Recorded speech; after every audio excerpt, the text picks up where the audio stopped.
Hello everyone. Open your value education textbook and go on page number 39. So friends, today in this video we are going to start our sixth lesson and that is be positive. Means हमेशा सकारात्मक रहिए, ऐसा इसका meaning है. Nobody can go back and start a new beginning, but anyone can start today and have a new ending by Maria Robinson. यहाँ पर एक सोच दी गई है कि हम कोई भी हमारी जो गलतियाँ हैं, अगर हमने कुछ गलतियाँ की है तो हम उसको जाके सुधार नहीं सकते. हमारे अतीत में जाके, हमारे भूतकाल में जाके हम उसको बदल नहीं सकते. लेकिन आज कल जो हमने गलतियाँ की थी उसको अगर फिर से हम नहीं दोहराएंगे और आज एक नई शुरुआत करेंगे तो हम अच्छा एंड क्रिएट कर सकते हैं किसी भी चीज़ का. And value links for this lesson are positive thinking means सकारात्मक सोच, मीटिंग चैलेंजेस चुनौतियों का सामना करना,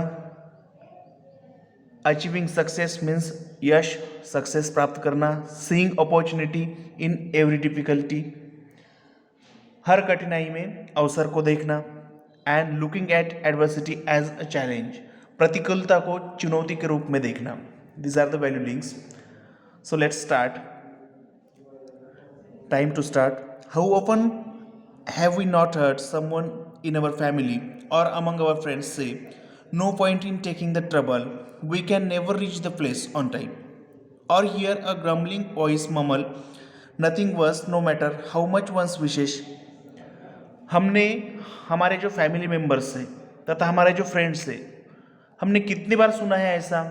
सुना नहीं क्या कि कोई भी महत्व नहीं, अभी परेशानी लेके मेहनत करके कुछ फ़ायदा नहीं है, हम टाइम पर उस जगह पर नहीं पहुंचेंगे, ऐसा कहते हुए आपने सुना होगा. या कोई भी काम नहीं होगा, आप टेंशन मत लो, आपके कहने से कुछ नहीं होता. इस तरह की जो बातें हैं, कुछ भी काम नहीं करता चाहे कितना कोई कितना भी चाहे, इस तरह के जो वर्ड्स है, सेंटेंस है, आपने आपके जो फैमिली मेम्बर्स है और आपके फ्रेंड्स है उनसे सुने होंगे. 8. We do hear, be it our own teacher और our dear grandmother say with emphasis. कभी हमारे जो टीचर है, हमारी ग्रैंड है, जो हमारे एल्डर्स है, वो जोर दे के कहते हैं you can do it, just try once more in different वे.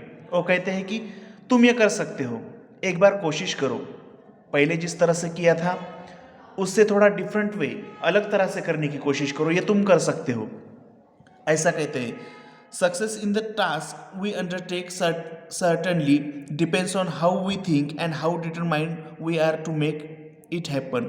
जब कोई सक्सेस हमें प्राप्त करना होता है किसी चीज़ में, सो सबसे फर्स्ट थिंग ये है कि we should not give up that thing that our trying until we get success. जब तक हमें सक्सेस नहीं मिलता तब तक हमें हमारे गोल के प्रति, हमारा जो एम है, हमारा जो ध्येय है, उसके प्रति सजग रहना चाहिए. जब हम उसमें ही जुड़कर रहेंगे तो कितने भी चाहे कठिनाई हो, कितने भी प्रॉब्लम्स आए, लेकिन एक दिन हम सफल ज़रूर बनेंगे. क्योंकि जो लोग सफल बने हैं उनके हम एग्जाम्पल देख सकते हैं. वो भी हमारी तरह जनरल होते हैं, लेकिन उनके मन में एक विश होती है, एक इच्छा होती है, एक डिटर्मिनेशन होती है, दृढ़ निश्चय होता है कि yes I can do it, ये मैं कर सकता हूँ, ये मुझसे नहीं होगा. ऐसा हम जब कहते हैं तब हमारा जो सेल्फ कॉन्फिडेंस है वो लो हो जाता है और हम उस चीज़ के प्रति देखने का हमारा तरीका बदल देते हैं, हम उस चीज़ को छोड़ने का मन करते हैं. लेकिन nothing is impossible in the world, ऐसा कहा जाता है. दुनिया में कोई भी चीज़ इम्पॉसिबल नहीं है. अगर हम इम्पॉसिबल वर्ड को कट करें तो आई एम पॉसिबल, इस तरह का उसका मीनिंग हमें मिलता है. तो हम जब कोई काम करते हैं तो उसमें कितनी भी चाहे कठिनाई हो, हमें वो करने की कोशिश करना चाहिए, क्योंकि कोशिश करने वालों की कभी हार नहीं होती. Then during the world war second, even as Hitler's army from Germany was sweeping across Europe in victory, Winston Churchill, the Prime Minister of Great Britain, addressing the nation over the radio, declared with his voice ringing with certainty, a pessimist sees the difficulty in every opportunity, An optimist sees the opportunity in every difficulty and he took his country to victory. World war second जब हुआ था तब की बात है 1939 की। तब जो जर्मनी का शहंशाह हिटलर, उसने क्या किया, वो जीत के बहुत ही करीब था। ग्रेट ब्रिटेन को ग्रेट ब्रिटेन की उस लड़ाई में, वर्ल्ड वॉर सेकंड में हार होने वाली थी।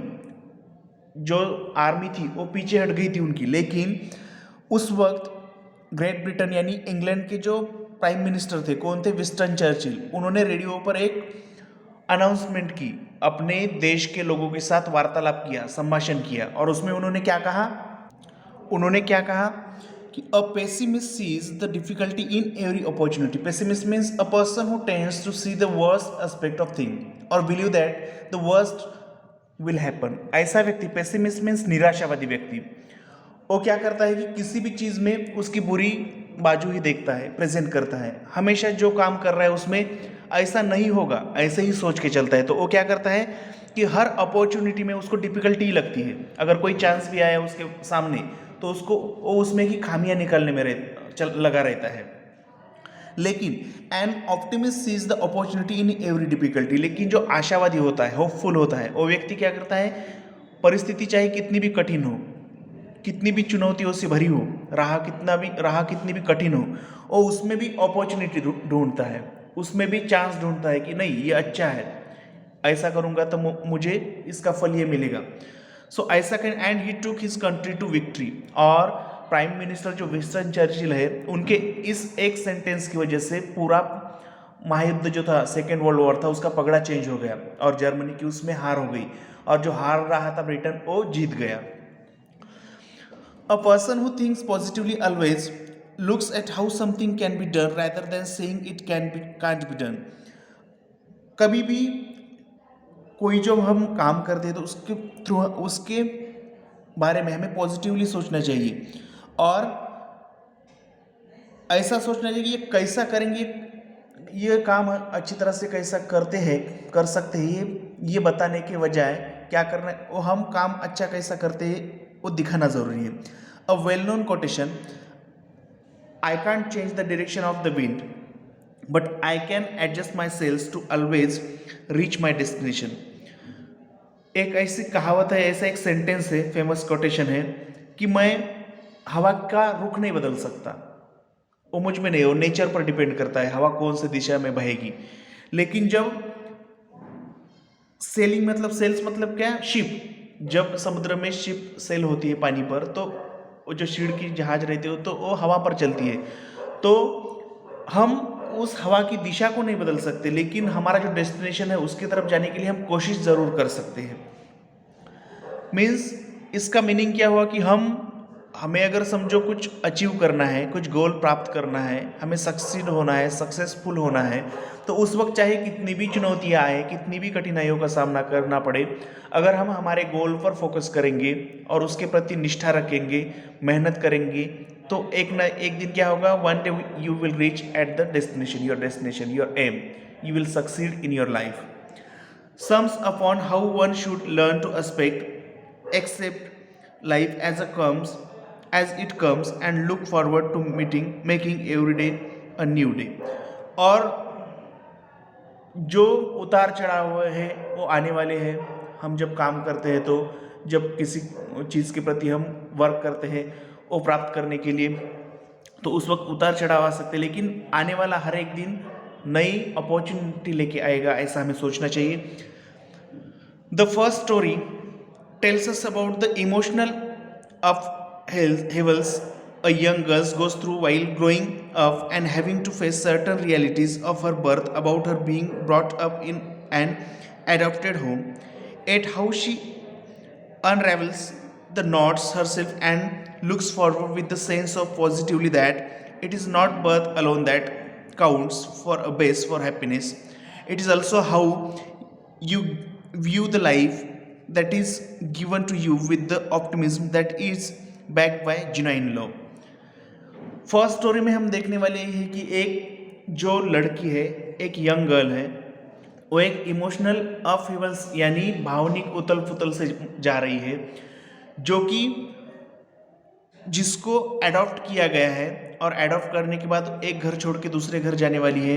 तो उस वक्त उसके मन में जो मानसिक कोलाहल मचा है, भावनिक उथल पुथल मची है, तो उसकी वजह से वो परेशान है। लेकिन वो अपने आप को मेंटेन करती है, एडजस्ट करती है। वो कहती है कि ये लाइफ ओनली एंजॉय के लिए नहीं है, सुख दुख आने वाले जाने वाले हैं, ऐसा वो सोचती है। और किस तरह से वो उसके साथ फेस करती है, ये हमें फर्स्ट स्टोरी में देखना है। उसकी जो इमोशनल स्टोरी है, ये हमें फर्स्ट स्टोरी में देखना है। इमोशनल जो थिंग्स है उसके बारे में वो फर्स्ट स्टोरी में देखने हैं। The second story is about how a young girl new in the college offers to take part in the second story declamation contest and ill-equipped as she is in both content presentation and oratory skills, loses it to another school. Facing the eye of her college mates, she resolves not to give up but to overcome her shortcomings and take the lead to victory. Second story भी एक young girl की है, जिसमें उसको oratory skills में problem है, जो कि अच्छी तरह से बोल नहीं सकती। उस कॉलेज में जाने के बाद डिक्लेमेशन कॉन्टेस्ट में उसको पार्टिसिपेट किया जाता है और स्कूल की तरफ से पार्टिसिपेट होती है। लेकिन ओरेटरी स्किल्स जो भाषिक कौशल है अविकसित होने की वजह से वो हार जाती है, वो कैपेबल नहीं होती है वो प्रेजेंट करने के लिए। इसकी वजह से जो उसके कॉलेज मेट्स से, कॉलेज के फ्रेंड्स से, वो उनका गुस्सा, उनकी नाराज़गी सह लेती है। लेकिन इतना होने के बावजूद भी वो अपना वर्क नहीं छोड़ती। She resolves not to give up but to overcome her shortcomings and take the lead to victory. और वो क्या करती है कि लोगों का कहना, उसके जो दोस्त होते हैं उनकी नाराज़गी को देखते हुए भी वो अपना वर्क छोड़ती नहीं, बल्कि क्या करती है कि अपने जो शॉर्टकमिंग्स है, कमियां हैं, उसमें की जो खामियां हैं वो दूर करके स्कूल को विक्ट्री की तरफ लेके जाने के लिए कोशिश करती है। ये सेकंड स्टोरी में दिखाए हैं। और दोनों भी स्टोरी में से हमें यही सीख दी है कि we should try our self best, we should not give up our work, our trying in mid way, in half way, and one day we will reach at our destination definitely. So in another 2 videos we will see these 2 stories. Okay friends, thank you.